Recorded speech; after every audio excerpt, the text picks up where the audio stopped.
Σε όλα αυτά όμως που λέμε, απαραίτητη προϋπόθεση είναι και τα κτίρια να έχουν μια ενεργειακή ελάχιστη ασφάλεια.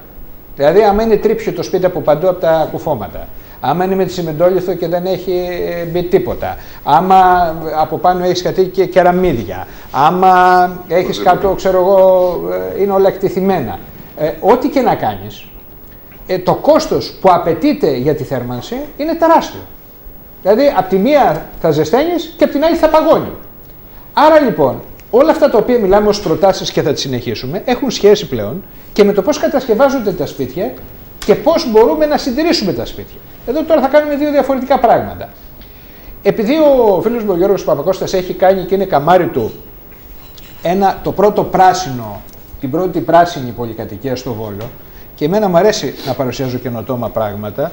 Και δεν το λέω γιατί είναι καλός φίλος ο Γιώργος, έτσι κι αλλιώς σε αυτή την πόλη λίγο πολύ γνωριζόμαστε, είσαι μαθητές, είμαστε φίλοι, είμαστε κλπ. Με ενδιαφέρει να δίνουμε σωστές πληροφορίες στον κόσμο. Λοιπόν, Εθάνος, εντάξει, μπορούμε να το πάρουμε. Λέει εδώ, τα όμορφα σπίτια είναι πράσινα. Λοιπόν, να το δείξουμε. Είναι ένα ωραίο φυλάδιο και έχει ένα εξαιρετικό ενδιαφέρον. Είμαστε έτοιμοι? Ωραία. Τα όμορφα σπίτια είναι πράσινα. Ανοίγοντας, λέει τι είναι πράσινο κτίριο. Και λέει εδώ, την πράσινη δόμηση είναι η μέθοδος ανέργειας κτηρίων με επιστημονικούς μεθόδους φιλικές προς το περιβάλλον, χρησιμοποιώντας τη μέγιστη αποδοτικότητα των διαθέσιμων πόρων σε όλο τον κύκλο ζωής. Και λέει, την πράσινη δόμηση σχεδιάζω βιοκλιματικά, χτίζω οικολογικά, μεγάλα ανοίγματα, φωτοβολταϊκά, ηλιακοί θερμοσύφωνες, υδραυλικά συστήματα συλλογής ομβρίων υδάτων, φυσικός φωτισμός και αερισμός, φύτευση ταρατσών, κοινόχρηστος χώρος πρασίνου, σωστός προσανατολισμός του σπιτιού, με ενεργειακά ωφέλη, με οικονομικά ωφέλη και με κοινωνικά ωφέλη. Στα ενεργειακά ωφέλη μιλάει για περιορισμό των εκπομπών ρήπων, κυρίως διοξιδίου του άνθρακα, καταπολέμηση κλιματικής αλλαγής, εξοικονόμηση ενέργειας, διαχείριση όμβριων υδάτων και βελτίωση των μικροκλιματικών συνθηκών. Στα οικονομικά ωφέλη, μείωση της κατανάλωσης ενέργειας, αύξηση της αναμενόμενης διάρκειας ζωής και ανθεκτικότητας του ίδιου του κτηρίου, χαμηλό κόστος ενέργειας και λειτουργίας και συντήρηση του κτηρίου, βελτίωση παραγωγικότητας των ενίκων. Και στο κοινωνικό προφίλ τα ωφέλη, βελτίωση άνεση, υγείας και ποιότητας ζωής των ενίκων, αισθητική αναβάθμιση ποιότητας του κτηρίου, αξιοποίηση αχρησιμοποιητών χώρων, βελτίωση των συνθηκών διαβίωσης και δροσισμός της πόλης.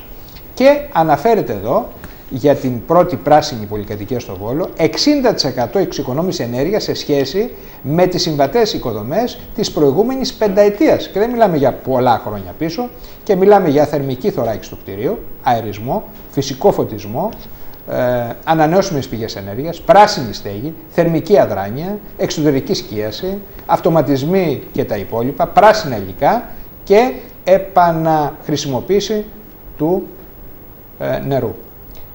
Αν έχουμε πάρει κάτι πλάνα, έτσι δεν είναι, έχουμε πάρει κάτι πλάνα, τα παιδιά, πήγε ο Θάνος το πρωί με εξυπηρέτηση να δείξουμε λίγο πώς είναι αυτή η οικοδομή, να τα βλέπουμε και να μας λέει ο κύριος Παπακώστας για αυτή τη νέα καινοτόμα, αν θέλετε, πολυκατοικία, είναι η πρώτη πράσινη πολυκατοικία στο Βόλο. Να δούμε λοιπόν πώς είναι και ταυτόχρονα μας εξηγεί ο κύριος Παπακώστας τι ακριβώς κερδίζουμε. Σας ακούμε, κύριε Παπακώστα. Τα πλάνα. Για να μπορέσουμε να πούμε τι είναι μια πράσινη οικοδομή και συγκεκριμένη αυτή η πρώτη πράσινη οικοδομή, πρέπει να ξεκινήσουμε και να δούμε ότι η οικοδομή αυτή μελετήθηκε ενεργειακά από την αρχή. Και αρχιτεκτονικά και η μελέτη αρχιτεκτονικής, αλλά και η μελέτη ΚΕΝΑΚ, δηλαδή μελέτη ενεργειακής απόδοσης του κτηρίου. Και πρέπει όλα τα σπίτια από το 2011 και μετά, βάσει της πολιτείας, να λειτουργεί και να τη μελετάμε βάσει τις προδιαγραφές αυτές. Βασικό σε όλες τις οικοδομές πρέπει να είναι ο προσανατολισμός της οικοδομής. Ένα άλλο βασικό πρέπει να είναι το είδος των ανοιγμάτων και η ποσότητα των ανοιγμάτων. Πέραν όμως όλη της μελέτης, ένα βασικό το κριτήριο σε όλα αυτά είναι και τι υλικά χρησιμοποιούμε για την κατασκευή της οικοδομής, όχι μόνο για τις μονώσεις, αλλά και για τις ενεργειακά άλλα στοιχεία και για τη θέρμανση και στα τζάμια και στα κουφώματα και στις μονώσεις και στον... τι κουφώματα χρησιμοποιείτε? Τώρα πλέον μόνο χρησιμοποιούμε κουφώματα ενεργειακά με θερμοδιακοπή. Αυτό είναι η βάση. Για μένα δεν είναι μόνο τα κουφώματα, πέρα από τα κουφώματα είναι και τι τζάμια έχει η οικοδομή. Τι τζάμια έχει, 4, 5, τι έχει? Δεν είναι το τι αν είναι 4 ή 5. παίζει ρόλο το τι κενό έχει το ένα τζάμι μεταξύ του άλλου και εάν είναι ενεργειακά τα τζάμια. Μάλιστα. Δηλαδή, ένα τζάμι διπλό ενεργειακό θα το χαρακτήριζα. Αυτό είναι τα λεβιτάκια που έχετε βάλει σε ένα ειδικό χώρο. Ένα ειδικό λεβιτάκι συμπυκνωμάτων. Συμπυκνωμάτων, μάλιστα. Τα διπλά ενεργειακά τζάμια σε σχέση με τα διπλά απλά τζάμια είναι ό,τι ήταν τα μονά τζάμια σε σχέση με τα διπλά τζάμια. Μάλιστα. Είναι τόσο μεγάλη διαφορά. Τεράστια διαφορά. Και το τζάμι είναι πολύ μεγάλη η επιφάνεια η οποία έχουμε σε επαφή το ιστορικό με το εξωτερικό χώρο. Μάλιστα. Άρα πρέπει να έχουμε ένα πάρα πολύ καλό τζάμι. Για να πετύχουμε και να έχουμε μια σωστή ενεργειακή απόδοση και ένα κτίσμα να θεωρείται πράσινο, βασικό κριτήριο είναι η θερμομόνωση. Σε αυτή την οικοδομή η θερμομόνωση έχουμε βάλει υλικά τα οποία είναι εξωτερική θερμομόνωση 7 εκατοστά σε όλο το 7 εκατοστά? 7 εκατοστά σε όλο το εξωτερικό περίβλημα και στην πιλωτή και στην ταράτσα έχουμε βάλει 8 εκατοστά. Και πάνω στο φελιζόλ αυτό το οποίο έχουμε βάλει στην εξωτερική θερμομόνωση έχουμε βάλει από την Jubilant, μια αυστριακή εταιρεία, έτοιμο έγχρωμο σοφά. Και έτσι έχουμε και θερμομόνωση και μια στεγάνωση όλης της οικοδομής εξωτερικά. Όπως είπα, βασικό κριτήριο είναι τα κουφώματα, τα οποία είναι ενεργειακά, και τα τζάμια. Σημαντικότατο είναι η θέρμανση. Στη θέρμανση, επειδή έγινε πάρα πολύ μεγάλη κουβέντα, θα πω λίγα πράγματα γι' αυτό, βρήκα τη χρυσή τομή και χρησιμοποίησα ατομικά λεβιτάκια αερίου. Βέβαια δεν είναι απλό λεβιτάκι αερίου, είναι λεβιτάκι αερίου το οποίο έχει πολύ μεγαλύτερη απόδοση με ένα απλό λεβιτάκι αερίου και ταυτόχρονα έχει και πολύ μεγαλύτερη κατανάλωση ενέργειας. Πάνω σε αυτό έχω κουμπώσει και μια βαλβίδα αντιστάθμισης, η οποία ελέγχει την εξωτερική θερμοκρασία του χώρου, την εξωτερική και το τι ζητάει ο ένοικος. Οπότε αντίστοιχα προσαρμόζει και το ζεστό νερό που διοχετεύει σωληνώσει για να ζεστάνει το χώρο. Υπάρχει θερμοστατικές βαλβίδες σε κάθε σώμα επάνω, το οποίο ανάλογα ο καθένας σε κάθε χώρο προσαρμόζει τη θερμοκρασία που θέλει. Υπάρχει εγκατάσταση για air condition ενεργειακές κλάσεις Α. Προκαθορισμένα σε ποια σημεία? Προκαθορισμένα φυσικά. Ναι. Και υπάρχουν και ηλιακά στην οροφή για ζεστό νερό χρήσης για το κάθε διαμέρισμα. Εδώ και 2 χρόνια που έχει επιβληθεί από την πολιτεία να χρησιμοποιούμε τα κτίρια, να τα κάνουμε με βάση την μελέτη ενεργειακής απόδοσης, η πολιτεία μας έχει επιβάλει τα νέα κτίρια να είναι ενεργειακές κλάσεις Β. Με τα στοιχεία τα οποία έχει μελετηθεί η οικοδομή και με τα υλικά τα οποία έχω χρησιμοποιήσει, η οικοδομή αυτή έχει πάει όχι στην επόμενη κατηγορία που είναι η Β συν, αλλά στη μεθεπόμενη που είναι η Α. Αυτό πρακτικά, για να μπει το Β ή το Β συν ή το Α, πρακτικά για τον κόσμο αυτό που έχει σημασία είναι ότι η κατανάλωση ενέργειας σε ψήξη, θέρμανση και ζεστό νερό χρήσης ετήσια είναι 60% λιγότερο από τη νέα πολυκατοικία, όχι δεκαετίας, όπως είπατε, πενταετίας. Άρα λοιπόν, εδώ έχουμε πέρα από το ασφαλές περιβάλλον, καθαρό περιβάλλον, τον τρόπο που ψύχεται, τον τρόπο που θερμαίνεται, ένα αρχικό κόστος που έχει όμως μια σημασία. Ένα διαμέρισμα που θα έρθω να αγοράσω εγώ, γιατί το παιδί μου θα παντρευτεί και θα φτιάξει ένα σπίτι. Θέλω ένα διαμέρισμα 80-90 τετραγωνικών να αγοράσω. Έρχομαι λοιπόν στον κύριο Παπακώστα και του λέω: ωραία, αυτά που μου λέτε για την πράσινη πολυκατοικία την οποία έχετε φτιάξει, αλλά θέλω να μου πείτε πόσο θα την αγοράσω και πότε θα κάνω απόσβαση για τους τρόπους θέρμανσης, για το ζεστό νερό. Όλα αυτά έχετε υπολογίσει ότι κάποιος πληρώνοντας θα κάνει σε ένα εύλογο χρονικό διάστημα μια απόσβεση, επομένως να κάνω την επιλογή να πάω σε μια πράσινη πολυκατοικία από μια απλή ενεργειακής κλάσης Β. Το κόστος το μεγαλύτερο το οποίο θα κληθεί κάποιος να πληρώσει για να το αγοράσει είναι περίπου 10%. Αυτό γίνεται απόσβαση περίπου στην 1 πενταετία. Αυτό έχω υπολογίσει. Δεν είναι κανένα τρελό νούμερο. Δηλαδή δίνει στην αρχή 10% παραπάνω για την αγορά του διαμερίσματος. Το οποίο γίνεται απόσβαση σε μια πενταετία. Μάλιστα. Και θα υπολογίσουμε και έχει μια μεγαλύτερη μεταπολιτική αξία αν χρειαστεί κάποιος να το δώσει. Εδώ πρέπει να σταθούμε και πρέπει να πούμε ότι όλα αυτά τα κτίσματα τα οποία γίνονται από εδώ και πέρα και ειδικά αυτά τα οποία είναι πιο προσεγμένα και πιο ενεργειακά, έχουν μικρότερο ενεργειακό αποτύπωμα, όπως είναι η συγκεκριμένη οικοδομή, αυτές οι οικοδομές έχουν μια πράσινη αξία. Αυτό τι είναι, ότι οποιαδήποτε άλλη οικοδομή υπάρχει δίπλα ή με τον ίδιο χρονικό διάστημα κατασκευασμένη, αυτή έχει μια άλλη αξία, είναι διαφορετική σε σχέση με κάτι άλλο. Ωραία. Ενδιαφέρον. Θα πάμε λίγο στον κύριο Ανδριάδη. Γιατί... Απλά ήθελα να πω λίγο κάτι και στα προηγούμενα, το ότι καλά συζητούσαμε για τζάκια, καλά λέγαμε για σόμπες, για όλα αυτά. Όμως, εάν μια οικοδομή δεν είναι θωρακισμένη εξωτερικά, δεν έχει τις μονώσεις που πρέπει να έχει, δεν έχει τα κουφώματα τα οποία πρέπει να έχει, όσο και καλά να είναι τα τζάκια, όσο καλά η πέλετ είναι, οι αντλίες θερμότητας είναι και είναι διάτρητη οικοδομή, αυτό θα αφήσει το περιβάλλον. Άρα πρέπει κάποιος ο οποίος θέλει να προστατεύσει την τσέπη του, πρέπει ή μέσω του προγράμματος εξοικονόμηση κατοίκων, το οποίο είναι πάρα πολύ καλό και έχει κάποια θετικά αποτελέσματα, πρέπει να δει και να βελτιώσει το σπίτι του, όχι μόνο στο κομμάτι της θέρμανσης, το ίδιο το να αλλάξει το λέβητά του, αλλά πρέπει να δει και να το μονώσει, αλλά και να βάλει και τα αντίστοιχα κουφώματα και τα αντίστοιχα τζάμια. Μόνο έτσι θα έχει ουσιαστικό αποτέλεσμα. Το θέμα είναι ότι απλώς στην παρούσα φάση όλοι ψάχνουν να βρουν έναν τρόπο ίσα-ίσα να βρουν λύση. Αλλά αυτό θα αναγκαστούν στο μέλλον με την πρώτη ευκαιρία, αν θα βρουν λίγο δουλειά, να κάνουν κάποιες. Δεν είναι δυνατόν να φυσάει ο αέρας και να βλέπεις την κουρτίνα, ας πούμε, να κάνει βόλτες. Αυτό σημαίνει ότι μπαίνει κρύος αέρας, ουσιαστικά καταναλώνεις μεγαλύτερη ενέργεια, περισσότερα ξύλα, περισσότερα. Η ενεργειακή αναβάθμιση σε ένα κτίσμα δίνει μια προστιθέμενη αξία στο κτίσμα. Ναι. Το οποίο αυτό δεν θα είναι για 5 χρόνια, ούτε για 10. Θα είναι και για αυτόν και για το παιδί του. Ναι. Σωστό. Δεν έχει νόημα εδώ το να αλλάξει, να βάλει μόνο κάτι στη θέρμανση. Πρέπει να είναι συνολικά, συλλογικά να γίνει μια ριζική ενεργειακή ανακαίνιση στο σπίτι. Ναι, σωστό. Και να το τώρα μέσω του προγράμματος εξοικονόμησης κατοίκων βοηθάει πάρα πολύ. Θα το πούμε αυτό, έχουμε λίγο. Δεν μ' άφησε να πω πολλά, τα είπες και την ώρα. Θέλω να ρωτήσω το εξής. Το είχαμε πει και πέρυσι, τώρα πλέον έχουμε εμπειρία και μπορούμε να δίνουμε ασφαλείς πληροφορίες στον κόσμο. Έχουν βγει και υλικά τα οποία πλέον έχουν και καλές εκπτώσεις. Η αλήθεια είναι ότι οι εισαγωγείς, βλέποντας και την αδυναμία που έχει η αγορά, κάτι κάνανε με τις τιμές, λίγο με τις μονώσεις, λίγο με. Ελάχιστα πράγματα. Πάντως κάτι κάνανε σε σχέση με πέρυσι. Είδα λίγο τις τιμές και είδα ότι δίνουν ένα 5-10% μερικοί ως επιπλέον. Δύο παραγματάκια. Έχουμε ένα σπίτι Παρασκευόπουλο, που είναι τα περισσότερα από τις μονοκατοικίες, για αυτά που κουβεντιάζουμε. Πώς θα το μονώσουμε με λιγότερα χρήματα, που να έχει μια απόδοση τέτοια που να εξασφαλίσουμε ότι τουλάχιστον είναι ανεκτή. Η καλύτερη μόνωση σήμερα είναι η εξωτερική μόνωση, η θερμοπρόσωψη που λέμε. Ναι. Αυτή γίνεται συνήθως με κάποια συνθετικά μονοτικά υλικά, πολυστερίνες, είτε διογκωμένες είτε ξυλασμένες. Τύπου Dow δηλαδή, τέτοιο πράγμα, ναι. Ή απλές διογκωμένες πολυστερίνες. Βέβαια, πρέπει να είναι πιστοποιημένες για αυτή την εφαρμογή. Έτσι.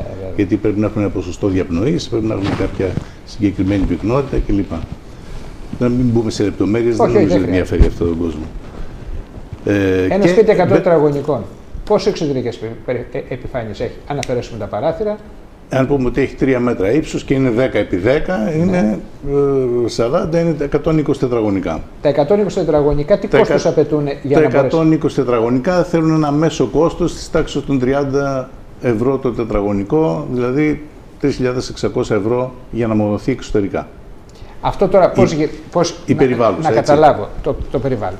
Βάζουμε από αυτά τα σύρματα στον τοίχο που κουμπώνουν και απάνω εκεί βάζουμε το μονοτικό και από πάνω σοφατίζουμε. Πώς το κάνουμε? Όχι. Κολλάμε το μονοτικό στον τοίχο. Ναι. Πώς το κολλάμε? Με κόλλα. Υπάρχουν ειδικές κόλλες για αυτή την εφαρμογή. Στη συνέχεια μπαίνουν κάποια ειδικά βίσματα για να έχουμε και μηχανική στήριξη για ασφάλεια. Ναι. Αλλού το κάνουν και χωρίς μηχανική στήριξη. Ναι. Ανοίγουμε τρύπες και μπαίνει ένα βίσμα, πλαστικό είναι το βίσμα αυτό, δεν δημιουργεί θερμογέφυρα. Στη συνέχεια μπαίνει ένα ιαλόπλεγμα με μια ειδική κόλλα και μπαίνει μετά ένα τελικό επίχρησμα που και αυτό είναι. Τύπου σοφατίσματος είναι το επίχρησμα? Όχι. Τι είναι? Σαν αυτά τα έτοιμα τα εσωφάδες?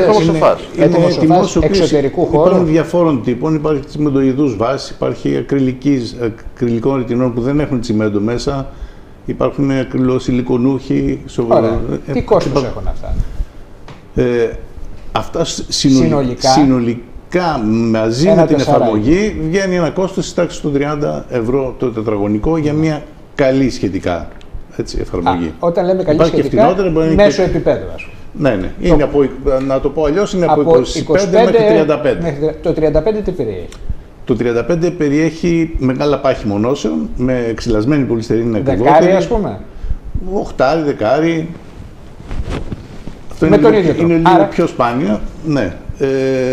Και ακριβά τελικά επιχρήσματα. Να ρωτήσω, αυτό στις εξωτερικές επιφάνειες δεν δημιουργεί θέμα με τη δόμηση γενικότερα? Δηλαδή, άμα είναι εξωτερικός τείχος στο δρόμο, ναι, μας επιτρέπει το δημόσιο να πάρεις 10 εκατοστά. Ναι. Το επιτρέπει, παρόλο που μικρό είναι το πάχος του δρόμου. Έτσι. Αυτό που δεν να μην έχουμε προβλήματα δηλαδή με γείτονες που σε καρφώνουν και σου λένε. Άλλο γείτονας.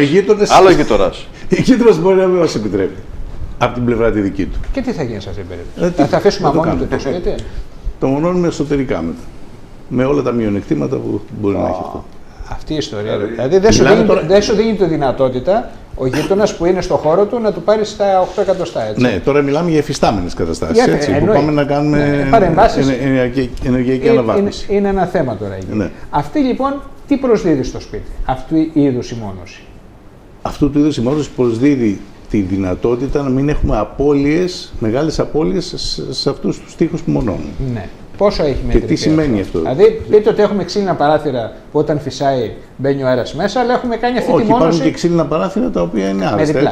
Ναι. Λέω αυτά που ήδη υπάρχουν, προσπαθώ να δω λύσεις τώρα. Ναι. Έχουμε μια οικοδομή μονοκατοικία. Λέει ο άλλος θα κάνω μια ενεργειακή βάθμιση σε 2 επίπεδα. Φέτος θα φτιάξω τη μόνωση στους τοίχους. Να το καλύψω, να μην έχω απώλεια θερμική από τους τοίχους. Του χρόνου ή του παραχρόνου, άμα έχουμε λεφτά, μπούμε σε ένα πρόγραμμα να αλλάξουμε τα κουφώματα. Κάπως έτσι το κάνουν περισσότεροι νοικοκυρέοι, γιατί δεν θέλουν να χρωστάνε και θέλουν να είναι και τυπικοί στις υποχρεώσεις τους. Τι σημαίνει το? Δεν είναι ακριβώς έτσι. Τα κάνουν όλα μαζί. Αυτό που έχω συναντήσει είναι ακριβώς το αντίθετο. Δηλαδή κάνουν πρώτα τα κουφώματα ή τα έχουν ήδη κάνει τα κουφώματα και τώρα πάνε να κάνουν εξωτερικές μονώσεις. Τα κουφώματα κάνανε κάποια στιγμή γιατί είχαν πρόβλημα. Έτσι, τα παλιά, μιλάμε για σπίτια που είναι 40 ετίες κλπ. Αυτά έχουν ήδη αλλάξει κουφώματα. Βέβαια δεν έχουν βάλει ίσως τα τελευταία. Ενεργειακά κουφώματα. Έχουν βάλει απλώς κάποια καινούργια. Μπορούν να αλλάξουν τζάμια όμως. Να βάλουν ενεργειακά τζάμια. Έχουν μια βελτίωση. Αυτό είναι το σωστό ή το άλλο? Ποιο πρέπει να ακολουθείτε? Δηλαδή πρώτα πρέπει να κάνεις τη μόνωση και μετά όταν δεν μπορείς. Ποιο είναι αυτό που είναι σημαντικότερο? Όταν δεν μπορείς να τα κάνεις και τα δύο μαζί από πλευράς χρημάτων, τι πρέπει η επιλογή να κάνεις ασφαλή? Πρώτα να κάνεις τα κουφώματα. Προφανώς τα κουφώματα. Ανάλογα τι είναι πιο μεγάλο. Το αισθάνεσαι. Εξαρτάται και τι κουφώματα έχεις. Αν έχεις δεκαετίες κουφώματα, τα αφήνεις. Και φτιάχνεις τα εξωτερικά. Εάν έχεις 30ετίες κουφώματα, καλό είναι να αλλάξεις πρώτα τα κουφώματα και μετά να έχεις πρόβλημα και λειτουργικό. Συνολικά θέλει κανένα 8 αυτή η ιστορία, δηλαδή κανένα δεκαράκι για να σπίτι 100 τετραγωνικό. Μαζί με κουφώματα λιγότερο. Εξαρτάται πόσα ανοίγματα έχει. Τώρα εκεί παίζει λίγο. Όταν έχει μεγάλα ανοίγματα με ειδικούς μηχανισμούς κλπ. Εκεί ανεβαίνουν τα κοστολόγια. Ναι. Πάντως συνολικά για να το καταλάβω, θέλεις ένα 8 για μια μονοκατοικία 100 τετραγωνικό, θέλεις 8.000 για να αλλάξει κουφώματα και να κάνεις και αυτή την ενεργειακή αναβάθμιση στους τοίχους. Με το κόστος που είπαμε γύρω στα 25 ευρώ τετραγωνικό. Κάτι λιγότερο από τόσο. Και λιγότερο από τόσο. Τώρα υπάρχει χρηματοδοτικό στις τράπεζες από ό,τι είδα που τα πρημοδοτούν. Με πώς τα πρημοδοτούν? Δωρεάν? Όχι δωρεάν, υπάρχει τίποτα δωρεάν. Λέω τώρα, εγώ πρέπει να ρωτάω όμως. Λοιπόν, πώς λειτουργεί το σύστημα επιδότηση, το οποίο φτάνει μέχρι και 70% δηλαδή ανάλογα με τα, ας πούμε ότι κάνει 1.000 ευρώ. Ας πούμε ότι κάνει 1.000 ευρώ. Πόσο επιδοτεί? Επιδοτεί τα 700. Για τα 700 δεν πληρώνεις τίποτα? Για τα 700 δεν πληρώνεις τίποτα, πληρώνεις για τα 300. Άρα σε μια συνολική παρέμβαση 10.000 ευρώ, πληρώνεις τα 3 και σου κάνει δώρο τα 7. Ναι. Υπάρχει ένας πίνακας εδώ, θέλετε. Εισοδηματικά. Για τα εισοδηματικά κριτήρια έτσι που είναι από. Να κάνουμε μια προσπάθεια, σε κουράσαμε απόψε, αλλά αξίζει τον κόπο γιατί μερικές φορές. Είναι πολύ σημαντικά. Μια εικόνα είναι 1000 λέξεις, όπως λένε οι φίλοι μας οι Κινέζοι. Λοιπόν, ωραία. Εδώ, κατηγορία. Ατομικό εισόδημα 12.000 ευρώ. Ατομικό εισόδημα που σημαίνει. Έως 12, που σημαίνει 24.000 ευρώ για ένα ζευγάρι. Όχι, ως 20.000 οικογενειακό, 70% επιχορήγηση, 30% άτοκο δάνειο, επιδότηση επιτοκίου 100% ως 31 του 2015. Δηλαδή, στις 10.000 ευρώ, ουσιαστικά σου χρηματοδοτεί το 70% αν έχεις οικογενειακό εισόδημα 20.000. Κατηγορία δεύτερη. Οικογενειακό εισόδημα 20.000 και το από κάτω τι είναι 60.000 έως 60. Έως 60. 60 ατομικό. Οικογενειακό. Από 20 έως 60. 60. Εδώ έχει 35% επιχορήγηση και 65% άτοκο δάνειο επιδότησης επιτοκίου μέχρι το 2015. Και στην β' κατηγορία, τρίτη κατηγορία, τι λέει β' εδώ, από 60.000 έως 80.000 οικογενειακό εισόδημα πάει 15% επιχορήγηση, αυτό αφορά ελάχιστος. Ας πάμε εδώ που αφορά τους πολλούς. Ναι, και δεν το έχουν και ανάγκη. Ας πάμε εδώ που αφορά τους πολλούς. Τελικά οι περισσότεροι είναι στο 35% και όχι στο 70%. Οι πιο πολλοί είναι εκεί, αλλά αυτοί που έχουν πολύ ανάγκη και θέλουν να βελτιώσουν την οικοδομή είναι αυτοί που είναι στο 70%. Δηλαδή, ένας που έχει οικογενειακό εισόδημα από 20 έως 60.000 έχει 35% επιχορήγηση. Αλλά αυτός που έχει ένα οικογενειακό εισόδημα 20.000 πάει στο 70%. Ναι.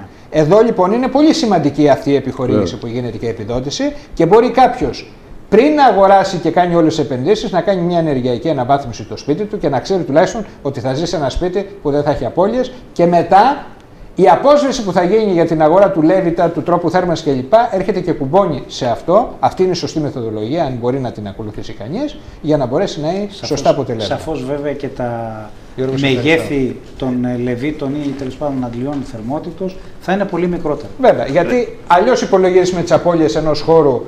Ο Λέβητας θα κάνει 3.000, σε αυτή την περίπτωση που έχει γίνει ενεργειακή αναβάθμιση του κτηρίου μπορεί να πάει στις 2.000. Σε κάποιες περιπτώσεις βέβαια έχει γίνει μια γενικότερη αναβάθμιση με την έννοια και μονώσεων και κουφωμάτων και Λεβίτων. Εδώ το πρόγραμμα δίνει μέχρι 15.000 ευρώ. Άρα μπορούμε να συμπεριλάβουμε, το έχω κάνει σε πάρα πολλά σπίτια. Και το Λέβητα. Σε πάρα πολλά σπίτια που οι άνθρωποι καταλαβαίνουν ότι όντως πρέπει να τα κάνουν όλα, γιατί μόνο έτσι θα έχουν εξοικονόμηση ενέργειας. Υπάρχει μια ωραία σημαντική πρόταση. Είναι σημαντικό αυτό που μας λέει ο κ. Παπακώστας. Λέει ότι εφόσον πάει μέχρι 15.000, ρε παιδιά, αυτό θα το κάνουμε που θα το κάνουμε. Αφού μπορείς να πάει σε 70% και 35%, πάλι αξίζει τον κόπο. Σου λέει κάντα όλα μαζί, να κάνω ενεργειακή αναβάθμιση στο κτίριο και να πάρω να αλλάξω κουφώματα ή να αλλάξω τζάμια και να βάλω και μια σωστή θέρμανση. Φτάνουν τα χρήματα 15.000. Εκ των οποίων τα 15 θα πληρώσουμε, όπως είπαμε, στην περίπτωση του εισοδήματος στα 20, μόνο. Το 35% στη μικρή περίπτωση και το 30% είναι για 4 χρόνια κάθε μήνα, 48 δόσεις. Το υπόλοιπο ποσό είναι 48 δόσεις. Αυτό ποιος το αναλαμβάνει, το αναλαμβάνετε εσείς αυτό?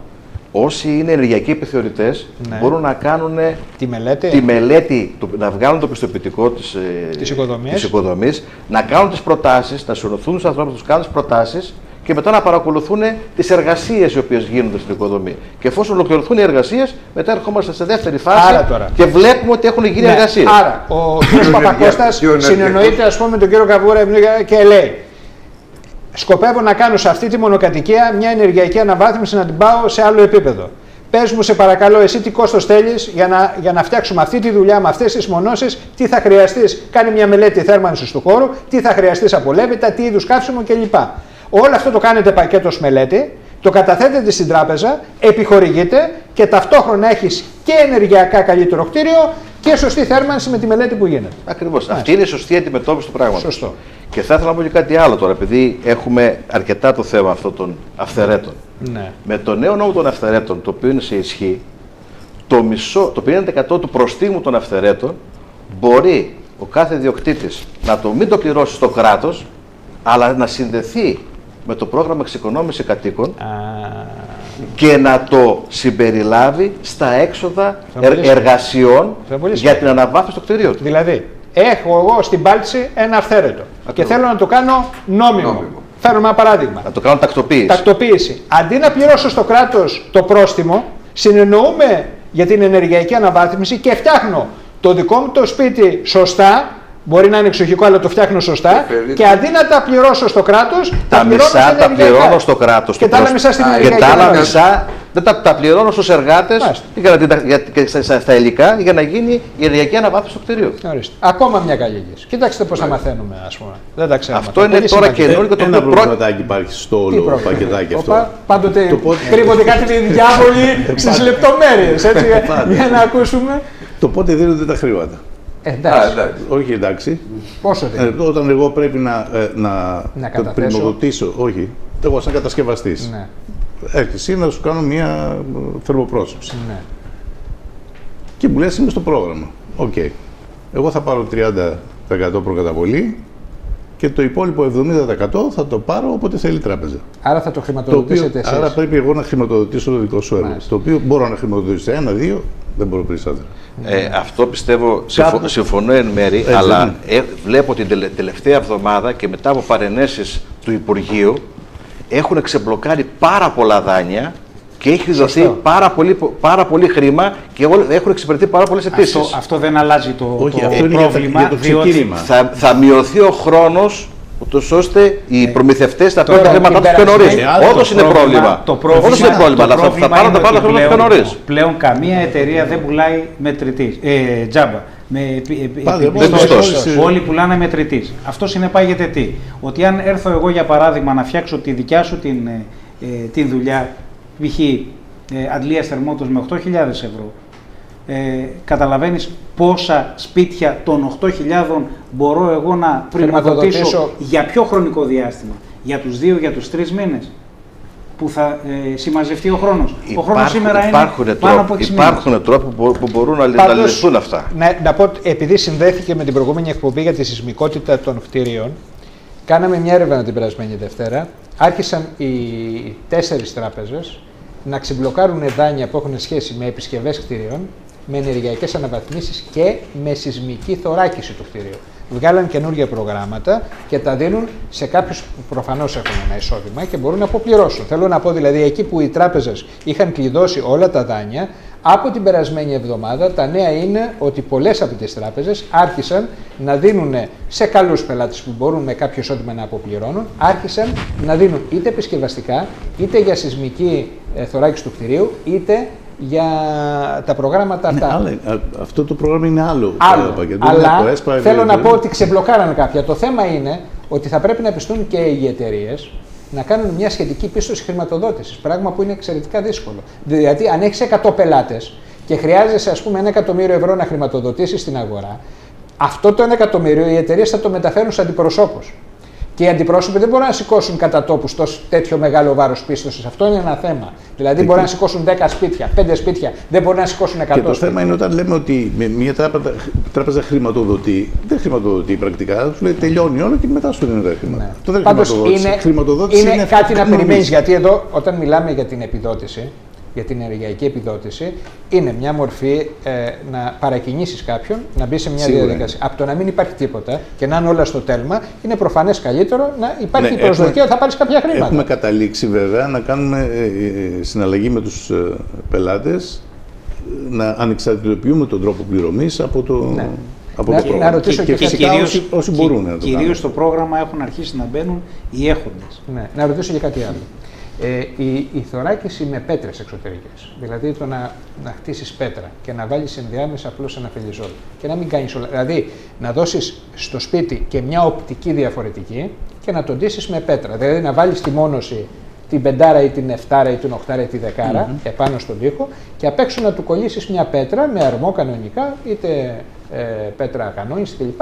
Να δώσεις και μια ομορφιά στο κτίριο και ταυτόχρονα να δούμε και το κόστος. Συμφέρει, δεν συμφέρει? Το ομορφιά είναι σχετικό. Έτσι, σε κάποιον αρέσει και κάποιον δεν αρέσει. Αυτό ως πρακτική συμφέρει, δεν συμφέρει? Από άποψη οικονομική, όχι. Δεν συμφέρει. Δηλαδή, αν το συγκρίνουμε, δηλαδή, δεν συμφέρει με τον έτοιμο σοφά γιατί έχει τα εργατικά πρόσωπα. Ενεργειακά συμφέρει? Ούτε ενεργειακά συμφέρει. Δεν κερδίζει τίποτα. Όχι, γιατί μόνο αισθητικό είναι. Ουσιαστικά ενεργειακά αισθητικό. Αν θέλει πέτρα, μπορεί να βάλει πέτρα. Ωραία. Δηλαδή, αν θέλει κάποιο να βάλει πέτρα, κάνει μια εξωτερική θερμομόνωση στο τούβλο του και μετά από πάνω πάει και βάζει το φελιζό και από πάνω βάζει την πέτρα για αισθητικούς λόγους. Ναι.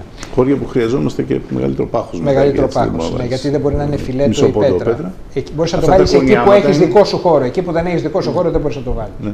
Ωραία. Να ρωτήσω κάτι και τον Δημήτρη τον Μουστάκα. Τώρα είπαμε για τις όποιες ότι υπάρχουν αυτές οι λύσεις. Οι σόμπες πετρελαίου πουλάνε πλέον? Πετρελαίου.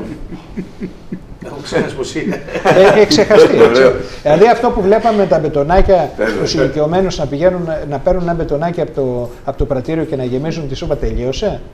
Τελείωσε. Άρα έχουμε ξεχάσει το θέμα πετρελαίου. Εντάξει, τώρα δίνουμε εμείς από 200 που δίνουμε 2. Ερώτημα. Εγκατάσταση υγραερίου. Τι γίνεται εκεί? Γιατί διάβασα ότι υπάρχει για κάποιους που έχουν μονοκατοικίες κλπ. Μια καλή λύση είναι να βάλουν μια δεξαμενή είτε υπόγεια είτε σε κάποια απόσταση και να χρησιμοποιήσεις ένα λέβητα υγραερίου. Εφόσον τηρούνται οι περιβαλλοντολογικές αποστάσεις. Συνήθως δεν έχουμε τις αποστάσεις. Και το δεύτερο το οποίο το παρακάμπτουν προσωρινά είναι ότι πρέπει η δεξαμενή να περάσει μέσω πολεοδομίας, να δηλωθεί κανονικά για να πάρει κανείς αέριο. Ως λύση συμφέρει το υγραέριο, όχι το φυσικό αέριο, το υγραέριο. Το υγραέριο είναι παραπλήσια 0,78 περίπου έρχεται μία ή άλλη με το φυσικό αέριο. Οπότε η διαφορά μας βρίσκεται πού? Ότι μπορεί να χρησιμοποιηθεί σε περιοχές που δεν έχουμε φυσικό αέριο. Ναι. Ή να χρησιμοποιήσεις αντί μεγάλη δεξαμενή, μικρές δεξαμενές και να τις γεμίζεις. Το ίδιο πράγμα είναι. Ό,τι έχει να κάνει για τη μελέτη εγκατάστασης. Ό,τι έχει να κάνει με το υγραέριο συνεπάγεται μελέτη. Υποχρεωτικά. Δηλαδή, στην Ελλάδα βέβαια το υποχρεωτικό είναι σχετικό. Λέτε τώρα, αν έχουμε στην Αγριά φυσικό αέριο θα πάει να κάνει ο άλλος εγκατάσταση και σύνδεση με το φυσικό αέριο. Αν όμως είναι στη Δράκια και θέλει να βάλει φυσικό αέριο και δεν μπορεί, είναι λύση οικονομική να βάλει και υγραέριο. Είναι λύση. Έτσι. Και να ρωτήσω και κάτι για τις αντλίες θερμότητας, που ήθελα να το ρωτήσω προηγουμένως και το ξέχασα. Σε περιοχές όπου έχει πολύ κρύο, αυτή η τεράστια διαφορά θερμοκρασίας. Δεν έχουμε πρόβλημα. Υπάρχουν αντλίες θερμότητας. Δεν έχει μεγαλύτερη κατανάλωση. Πολύ χαμηλών θερμοκρασιών. Δεν έχει μεγαλύτερη κατανάλωση. Ναι. Σαφώς. Δηλαδή αυτό πρέπει να μετρηθεί. Ας πούμε στην Καστοριά, στη Φλόρινα και σε αυτές τις περιοχές που έχουμε πολύ μεγάλες διαφορές θερμοκρασίας, έχουν και μεγαλύτερη κατανάλωση ηλεκτρικού. Είναι διαφορετικού τύπου αντλίες θερμότητας. Υπάρχουν για βαριά κλίματα, να το πω έτσι, πολύ κρύα κλίματα. Συνήθως χρησιμοποιούν αυτές στη Βόρεια Ευρώπη και υπάρχουν για πιο ήπια κλίματα που είναι τα δικά μας. Μπορούμε επομένως σε μια περιοχή σαν την Καστοριά που φτάνουμε -15, -20 να πάρουμε αυτή την αντλία θερμότητας που είναι για τη Βόρεια Ευρώπη. Ναι. Εκεί που δουλεύει καλά η αντλία θερμότητας είναι με δουδαπέδια θέρμανση. Αυτά τα δύο μαζί, εκεί πετυχαίνουν καλύτερη εξοικονόμηση. Εκεί είναι η καλύτερη εξοικονόμηση, αλλά πλέον οι υψηλών θερμοκρασιών που έχει βγάλει η Daikin έχει πολύ μικρή. Δεν θα πάρει υψηλό θερμοκρασιών αφού έχει δουδαπέδια θέρμανση. Αν έχουν δουδαπέδια, που εγώ έχω, αλλά το θέμα είναι ότι ο Χρήστος έχει το σπίτι φτιάξει πριν από 10 χρόνια, επί παραδείγματι. Και θα πας αναγκαστικά σε υψηλών. Και έχει σώματα. Άμα το χτίσει από την αρχή, βέβαια έχει ένα κόστος λίγο μεγαλύτερο. Και οι υψηλών βγήκαν ακριβώς για τις αντικαταστάσεις και δεν βγήκαν. Αλλά σε μια οικοδομή καινούργια, καλύτερη εξοικονόμηση είναι δουδαπέδια θέρμανση με χαμηλών. Τώρα, και εκεί θα βάλεις και ηλιοθερμία, οπότε θα περιορίσεις. Και θα πάμε και σε γεωθερμίες. Να κλείσουμε τώρα, ένα λεπτάκι έμεινε. Θέλω να ρωτήσω κάτι. Τώρα, φέτος τι θα κάνουμε? Δηλαδή, εσείς τι προτείνετε τώρα ως λύσεις για τις κεντρικές πολυκατοικίες κλπ. Τι θα γίνει? Ένα μεγάλο μέρος του πελατολογίου σας αντιμετωπίζουν αυτά τα προβλήματα. Ποια είναι τώρα, κατά την άποψή σας, η ιδανική λύση να προτείνουμε? Πιστεύω ότι κυρίως είμαστε στα περσινά επίπεδα. Δηλαδή, λίγο πιο ενισχυμένα με την έννοια ότι πολύ περισσότεροι καταναλωτές τώρα έχουν προσανατολιστεί στη λύση του επίτυχου φυσικού αερίου. Αυτό είναι το τωρινό αποτέλεσμα. Δηλαδή, στα δεδομένα τα περσινά, αλλά με περισσότερη έμφαση στα επίτυχα συστήματα φυσικού αερίου. Μελλοντικά πώς θα το χειρίζεστε τώρα αυτό το θέμα? Δηλαδή κάθε χρόνο θα χάνονται μερίδια αγοράς, πώς θα γίνει τώρα? Μελλοντικά θα έχουν περισσότερη αύξηση των επίτυχων. Είναι λογικό. Δεν υπάρχει άλλη λύση στην πολυκατοικία, είναι μονόδρομος. Τι άλλη μορφή ενέργειας θα βάλεις? Μάλιστα. Άρα βλέπετε ότι η αγορά με μαθηματική ακρίβεια μετακινείται, προσανατολίζεται προς τα επίτυχα λεβιτάκια. Αυτή είναι η ιδανικότερη λύση για τις πολυκατοικίες. Για τις παλιές, για τις καινούργιες έχουν. Ωραία. Θα ήθελα να σας ευχαριστήσω πάρα πολύ που ήρθατε. Ελπίζω να βοηθήσαμε τον κόσμο. Είπαμε αρκετά πράγματα, λεπτομέρειες, τι συμφέρει το ένα, τι δεν συμφέρει το άλλο, πώς είναι οι σόμπες, τι πρέπει να προσέχουν. Λοιπόν, πιστεύω ότι βοηθήσαμε στο βαθμό που μπορούσαμε. Είπαμε τι σημαίνουν τα ενεργειακά κτίρια, είπαμε για τα προγράμματα τα οποία τρέχουν τα χρηματοδοτικά και έχουν το ενδιαφέρον τους. Άρα λοιπόν απευθυνθείτε, αγαπητοί φίλοι, στους ειδικούς, κάντε κάποιες αλλαγές, αλλά πριν κάνετε οτιδήποτε, το πρώτο πράγμα που πρέπει να κοιτάξετε να φτιάξετε το σπιτικό σας. Αυτό είναι το Α και το Ω. Από εκεί ξεκινάνε όλα. Αυτό είναι ως αποτέλεσμα τα όσα άκουσα και λάβετε πολύ σοβαρά υπόψη τους πίνακες από το Εθνικό Μετσόβιο Πολυτεχνείο που δείχνουν καθαρά ποιες είναι οι πιο οικονομικές λύσεις για θέρμανση είτε στο σπίτι είτε στην πολυκατοικία. Και η εξοικονόμηση ενέργειας είναι αυτή η ενέργεια η οποία δεν καταναλώνεται. Δεν καταναλώνεται. Σωστά. Σας ευχαριστώ και πάλι. Θα επανέλθουμε πρώτο Θεός από Δευτέρα. Ετοιμάζω και θέματα με υγείας, με το νοσοκομείο, με το ΙΚΑ, τι θα γίνει, πώς θα δουλεύουν τα κέντρα υγείας. Έχουμε πολλά θέματα και διαφορετικά. Όπως πάντα Θέλω οι εκπομπές να είναι χρηστικές και να είναι ενδιαφέρουσες προς όλους. Άλλωστε, τα στοιχεία και η τηλεθέαση δείχνει ότι απεχθάνεστε πλέον τα δελτία ειδήσεων και παρακολουθείτε αυτά που σας ενδιαφέρουν για την καθημερινότητα. Καλό βράδυ και ας ελπίσουμε ότι όλα θα πάνε καλά. Γεια σας.